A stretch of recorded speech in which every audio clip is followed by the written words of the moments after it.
New way to stop serial speeders may be coming to New York State. I think it's more worth it for the safety. It's not about privacy all the time because, hey, God's watching anyways.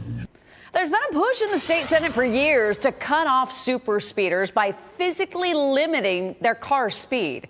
It uses what's called an intelligent speed assistance device like this one. Well, there's now a test drive for the program in New York City with the possibility of expanding it to the whole state. News 10 NBC's Tom Kowalski dug into the new law today. He joins us live from East Main and North Goodman Street. So, Tom, who is affected by this new law?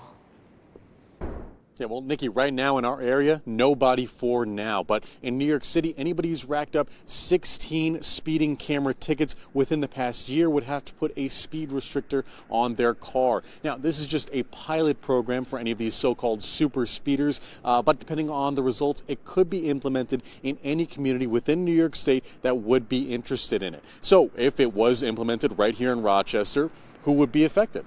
Here's what I found out. This is the Senate bill proposing these mandates statewide.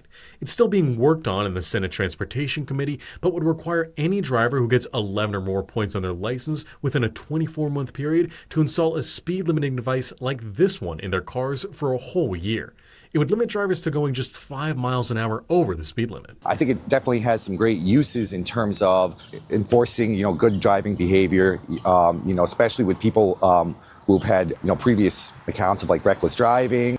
I asked people like Steve Brandon what they think of this potential new law.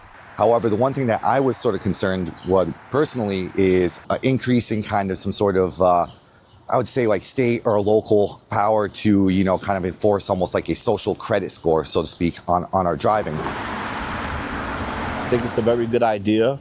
You know what I mean? It's going to, slow people down, slow the accidents down and people getting hit. The statewide bill would also require anyone who receives 6 or more speed or red light cameras in a year to install the device. But Rochester hasn't had speed or red light cameras for 10 years. So would people want to see them return if a bill like this is introduced? Feels a little bit like an invasion of privacy a little bit, and also, good for safety and stuff. Rochester in particular has a lot of people that go really, really fast.